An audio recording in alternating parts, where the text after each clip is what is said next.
Welcome to Golf Talk Radio with PGA professionals Mike Brabenec and Billy Gibbs. Golf Talk Radio is brought to you by TaylorMade Golf, the Paso Robles Golf Club, Slick Sticks, your key to better golf, McPhee's Grill of Templeton, dedicated to great food and great service, McGowie Health Group, expect something different, and Nikki Anderson, Realtor. And now, the hosts of Golf Talk Radio, Mike and Billy.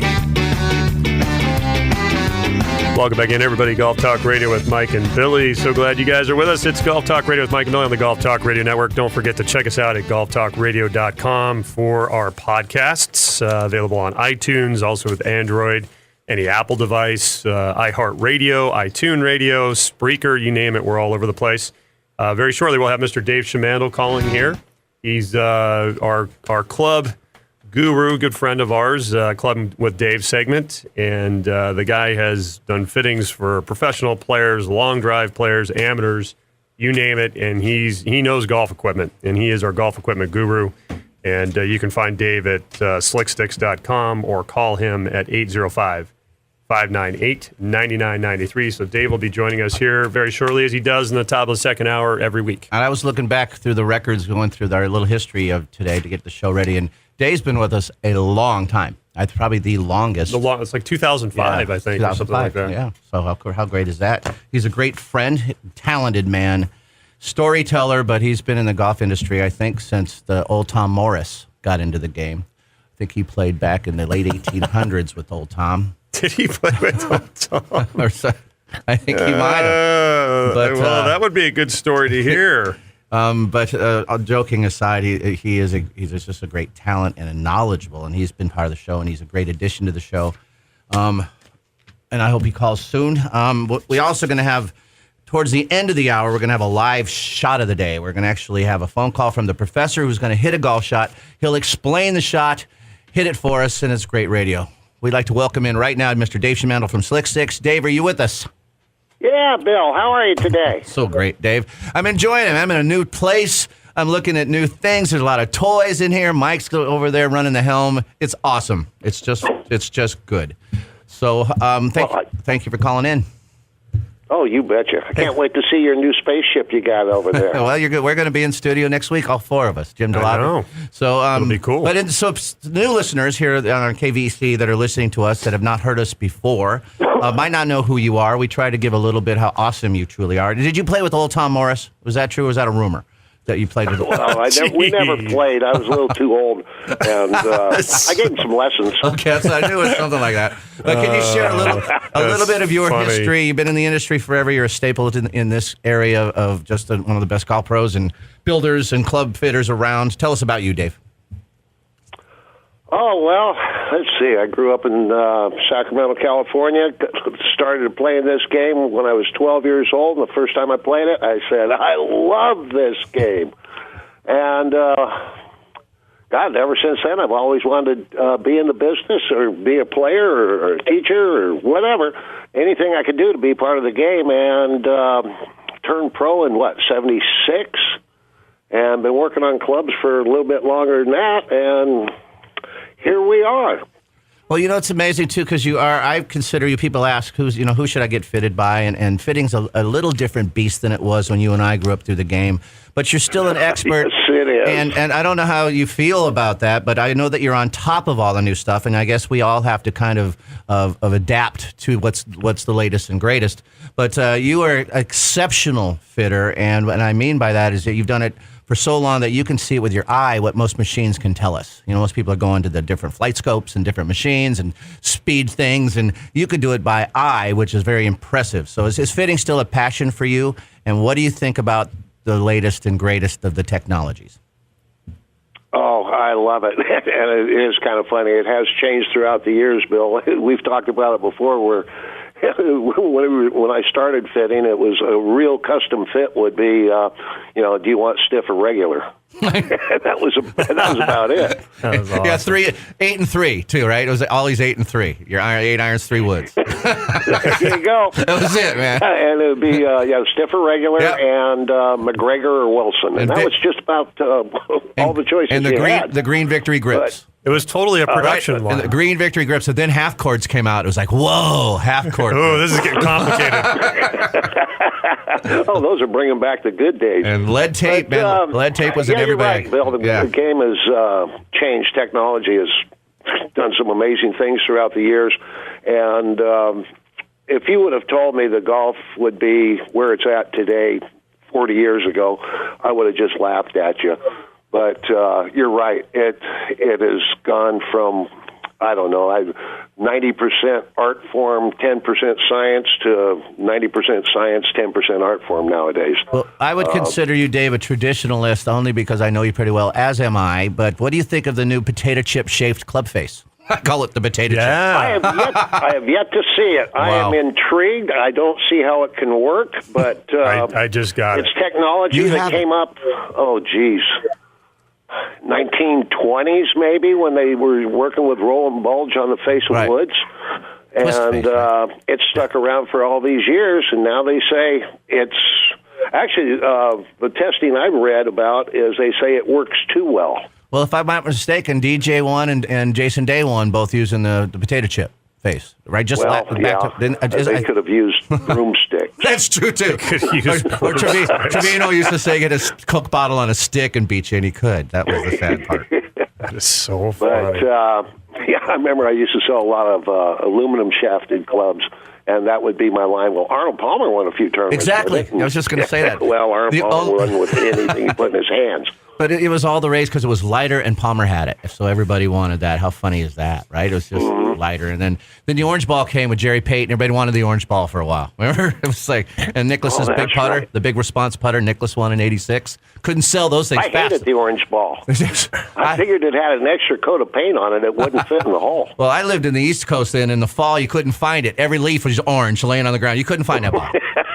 Ridiculous. If you hit it, you couldn't find it. But it was that. When you started in the business, Dave, and Billy may have asked you this, and if you did, I apologize in advance here. But what was there a big technology like promo they used when they were selling clubs, or was it just that they used the pro golfer's name to sell the product? Oh, there was always some gimmick to the clubs. Remember the Hogan Woods had the speed slot. The little groove on the toe of the club, they called it the speed slot. I don't think it made the club go any faster. Hey, I had that driver, man. That's one of the few they made left-handed. I actually hit that driver. How'd the speed slot work for you, Bill? I don't know. You don't know? I have no clue. I would love to say it speeded things up. Inserts in the woods, the Cyclac, which was a plastic, and they went to fiberglass and graphite inserts. And yes, there's always been a better. They've always tried to figure out a better way to get the ball in the hole faster and straighter and all that. But if golf clubs honestly did what they're advertised to do, every year it's an extra 20 yards and straighter. The golf course would have to be 3 miles long per hole. I know you'd have to have 10,000-yard holes, man. Davey, what sticks in my mind, and I want to say late 70s, probably early 80s, when the Metalhead came out. TaylorMade had the Pittsburgh Persimmon Metalhead driver, and everybody kind of shook. They're like, "No way, this isn't just this is not happening." And do you remember that? And it was I remember getting the first one and hitting it, and it was just weird. And then you hit it, you're thinking, "Hey, this is pretty good." And do you remember that the craze when that? I remember when that first came out. I absolutely do. And I said, "This is stupid." That's what It'll never fly. It's never going to work. In fact, I remember the first one I saw. I was in a shop in San Francisco, and the pro there was just saying, "This is the greatest thing since sliced bread." And I just laughed at him and humored him a little bit and said, "Yeah, you bet." I said the same. I wish we would have invested. I said, "Oh no, why would I want to hit that stupid-looking thing?" And, have you seen them lately? They're so little. When it came out, it was like the big-headed metal thing, and it looks it's as small as a hybrid now. We had someone. The average head back then was, I'm guessing, around 175, 180 cc's. And they came out with a head that was 210, 220. It was like, that was just huge. I felt like, there's no way I can swing that thing. It's going to get caught up in the air. And the Big Bertha came out and was like, "What is that jumbo-looking thing? There's no way that's going to work." wrong. Yeah. It worked, and it still They looks went small. to 300 cc's. Yeah. What was that? See- That was TaylorMade, I think. I remember Callaway went with Big Bertha. I remember the two of them that really stuck out in my mind. The first one was the Titleist Howitzer, and then the Whale. John Daly's the killer whale, the whitehead. Those two The I can Whale. still remember, and I remember the Whale, and I'm like, oh, this is ridiculous. This is just getting out of control. There's no way that you can make this club go faster by the sheer size of it. They just there's no way. Like we're all sitting there using the TaylorMade burners, Yeah, the little metal, and then Yeah. and everybody had the little TaylorMade burner 3-woods. And the little railer or something. And the little railers. Yeah, Those were the hot things, that man. was it, man. You could get a fairway shot up. It was like that was the birth of a hybrid kind of. Yeah, it was. Yeah, so it was pretty. The railers were awesome. And now look at the size of the driver. They're like a blimp going by. They have wheels on the bottom of them. Driver heads are huge. And now, compared to today's clubs, the Whale would be like a junior head. Yeah, exactly right. Isn't it weird? Crazy. The Whale would be like a little barracuda, Like more of a minnow. a minnow or a barracuda maybe, or no, Like a carp. a carp. Yeah. Carps can be pretty big though. There's some big carp out there. You're right. Maybe more like a But- sunfish. Bluegill. It's Yeah. amazing what we use in the golf industry now compared to It really back in the it day. is. So is the head going to get I bigger? pulled out my launch monitor the other day, and a guy that I was working with, he was amazed. He said, "You can really get all that information from that little machine." I go, "Yeah," and now I think of it kind of matter of fact, but back in the day, they'd talk about vertical launch angles and angle of attack and exact numbers and this and that, and it's amazing the information you can get from those machines, though. Yeah, but we had to use an abacus and figure all that stuff out when we were growing up. We knew all about launch angles and stuff, but you didn't have any machines to tell you. Yeah. We didn't necessarily go by numbers in those days. and It was just, you're coming into the ball a little steep. Yeah, that's still that way. Or, you got too much spin on the ball. And those are things you can see. But you can't see you got 3,142 RPMs coming off the club face. And, You can see that. We can't, but you probably can, but most cannot. well, I can see when it's too much spin or not enough spin. But those exact numbers, it really does come in handy having the technology of today available. And what do you think about the ball change? The ball has changed, but most people don't realize drastically since the late 70s to now. I mean, the old Bellata Pro Track from Titleist, it was soft and you spun it like crazy, and it was what a different. Now the ball goes high and straight. Yeah. Right? The ball's been a big change, man. Big. It goes high and straight. High and you straight. haven't seen me play lately. Well, it's built to go high and straight. Something I had about to hit it low something and about golf balls though too and I'm thinking back to when I started playing when I was about 8.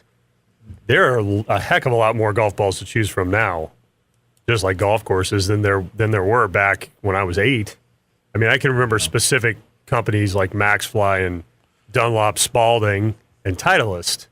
And I'm sure there was more, but I mean, you look at it now. Well, you got your Bridgestones and the Callaways and the Strixons and things that weren't there. But Well, I bet a lot of balls are very similar. Dave would know more than I, but I bet very similar ball, different stamp on them. totally sure. I'm But totally sure Yeah, about that.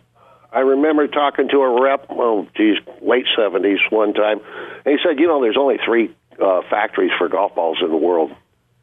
Yep. And back then that was true. And, they were contracted out to sell balls for, Wilson Staffs or Titleist or whatever. I think Titleist is the only one that had its own, and that's all they made. Spalding has a the factory others, they got contracts from the different companies and made balls for them. in Springfield Masters, And I think you're right, Mike. Golf ball's probably the biggest change in the game that nobody really notices, but it's probably the biggest change in the game over the last 40, 50 years. It really is. And a lot of people do not know. They look the same. They're white. They have dimples. But boy, there's been a big And they're change. indestructible. yeah.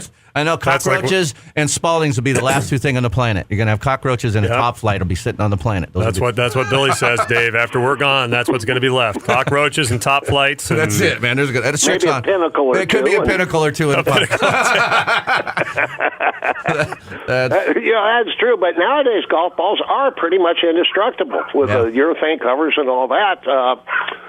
People complain about how expensive golf balls are, and if you really look at it, They're cheaper nowadays than they used to be. We're losing them Titleists left and right. There might have only been $2 a piece. Well, yeah, Yeah, they're $1.75 for brand new Titleist back in those days. And you look at cost equivalents. I don't know what that would be. It'd probably be $4 or $5 today.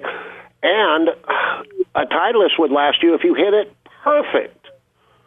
3 holes. I remember. I do knock it out remember of that. shape or you'd cut it. You remember the flaking? Oh. Like sometimes they would flake. the ping square grooves would rip them apart. Yeah. They just tear the Yeah, ping. you see compression marks on the ball with the grooves.